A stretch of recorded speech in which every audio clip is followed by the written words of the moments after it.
Hey guys, hope your Preptober and fall preparations are going well. I'm batch filming a lot today, and we are currently up to part 2 of Save the Cat, Act 1, and we're going to continue with the theme of the villains, because October is a great time for villains and monsters.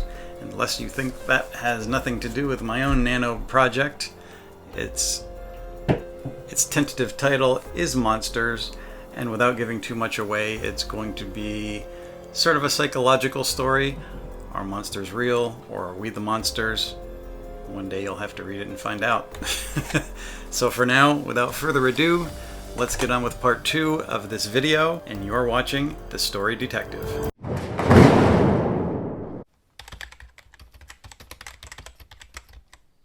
My NaNoWriMo list is filled. I said I was going to do 12 to 15 people, and I'm currently at 17. So I'm going to keep the group at that number. There's a couple of people I haven't heard back from yet, but if we touched base on this and you haven't sent me a writing buddy request, your slot is still open. Happy NaNoWriMo to everyone. I hope things are going well for each of you.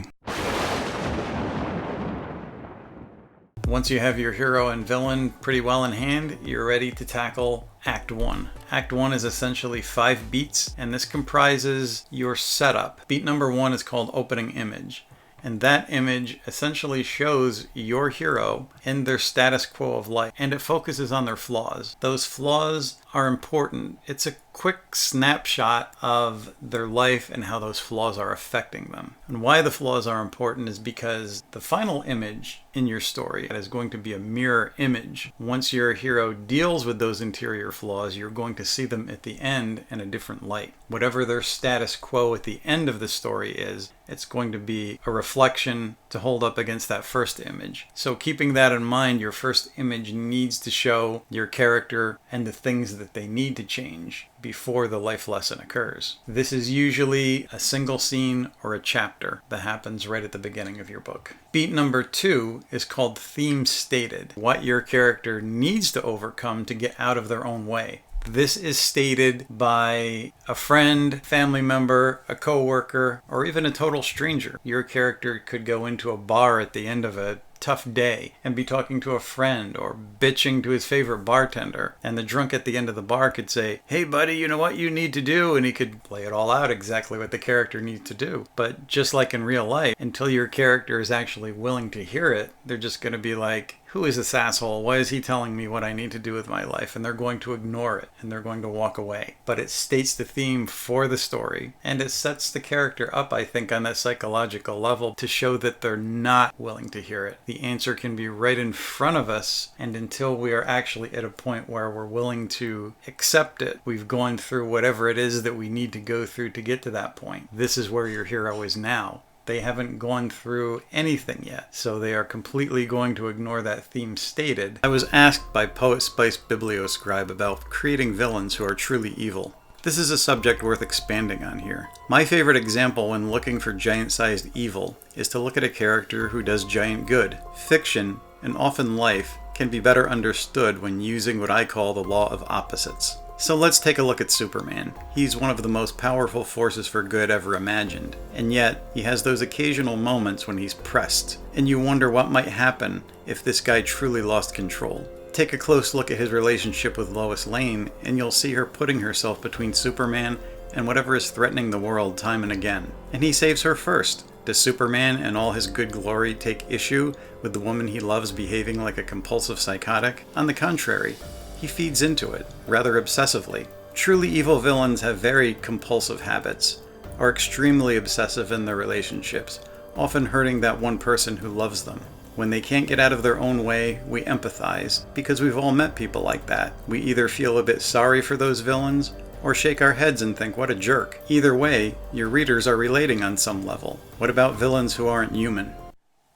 Beat number 3 is called Setup, for obvious reasons. This beat is going to consist of several scenes, and it's going to do just that. It's going to finish setting up your story. It's going to flesh out that opening image, your character's life, what's going on, what those flaws are, how the flaws are affecting their existence. If your villain is in here, this might be an opportunity to show them as well. Again, this is not in Save the Cat, but you're establishing a supporting cast while you're going through this. Maybe your hero and villain haven't even met yet. Consider Star Wars. Darth Vader we obviously see as the villain before he ever met Luke Skywalker, and those droids with the plans for the Death Star are being sent off the ship, and they're being sent to Tatooine, where Luke's uncle eventually buys them. So events are being set in motion for the hero and the villain to eventually meet. We see that they're on a head-on collision, even if they haven't met. Maybe they have met. Maybe the villain is the hero's boss, or maybe it's a friend who becomes an enemy. Every member of the supporting cast is a reflection of some part of your hero, the lessons that they need to learn, the things that oppose them. But those cast members are there for a reason. They're not there just to be decorations on your stage, part of the setting. They're there because they are going to affect your character in an important way. And everything that your character does is going to be heading in the direction for that moment at the end of Act 1, when they cross that threshold into encountering a serious problem and how that affects their life. In examining inhuman villains, let's briefly return to the Superman example once more. He isn't human. Some people naturally fear what he might be capable of doing. Fear underlies so much of life, and fiction is a semblance of reality. It makes sense that Superman would be overprotective of Earth and his loved ones. He might have easily become a tyrant or a dictatorial personality. The strange and marvelous thing about psychological disorders is that it doesn't take a great deal of loss to create a monster.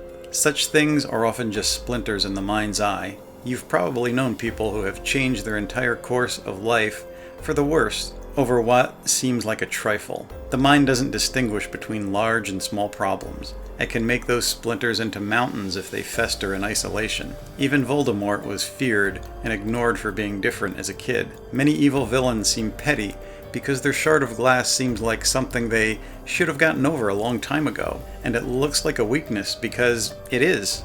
A weakness which manifests as a giant ball of anger, which is really only fear metastasized.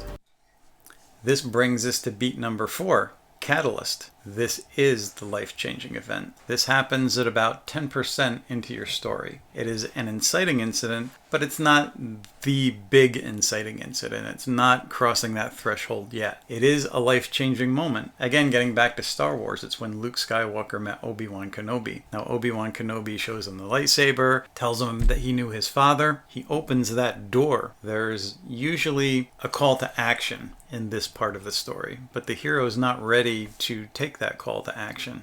Luke actually went home after that. A lot of people think that this was the big inciting incident that started Luke across the border into whatever he had to do. This is not the moment where your hero takes the call. This is the moment where your hero still isn't ready. In Luke's case, he decides it's getting late and his aunt and uncle is probably worried about him, so he needs to get heading home. He's not willing to listen to the invitation from Obi-Wan yet. This could be something that the hero couldn't foresee. It could be something that comes completely out of the blue. Nobody makes an important decision without giving it thought. And that brings us up to beat 5, debate. They go home, they go back to work, they go back to their status quo of life. Or maybe, depending on what that life-changing moment was, maybe they're shaken. Maybe they're going home and they're afraid of what comes next. But events are going to keep happening that pull them in. This usually takes several scenes to set up until you get to the moment where your hero decides to accept the challenge. In Luke Skywalker's case, though, he went home and found his aunt and uncle had been murdered. So that happens right away. There's nothing left for him to go back to. And the rest of that beat is used to hire a ship, get off the planet, set up everything that they need to do to cross that threshold. That crossing of the threshold is the first beat that leads into Act 2, and we're going to get into Act 2 next time. Another way in which evil is presented in science fiction stories is that humans are frail specimens of life. In the first Predator movie, there's a scene where the Predator is holding up Arnold Schwarzenegger, turning his head from side to side like a doll who doesn't understand how outmatched he truly is. The Predators are warriors who win at all costs. Even in defeat, they have a self-destruct mechanism. So they have the last laugh, literally in this case, because winning means so much, The predator is willing to die to achieve his goal. This transcends into some of the biggest commonalities between those characters we perceive as the greatest heroes and the baddest of the bad guys. Save the Cat is a reboot of the hero's journey. If you look at the first quarter of the wheel on the hero's journey, you have almost the same identical beats. There's the ordinary world, call to adventure, refusal of the call, meeting the mentor, and then when we get to beat 5 is actually crossing that threshold.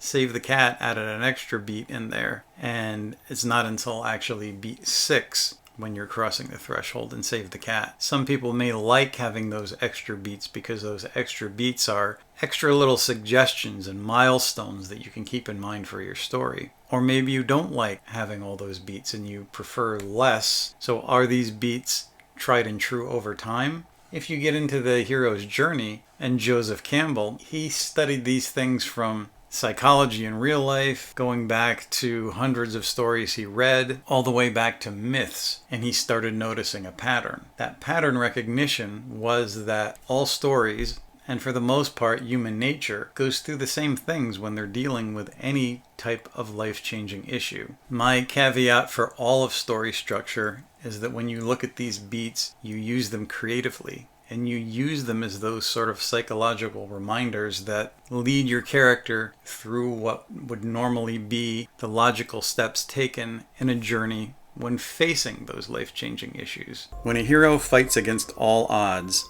is even willing to martyr themselves for their cause, there's usually 3 distinct character traits readers cheer. They are 1.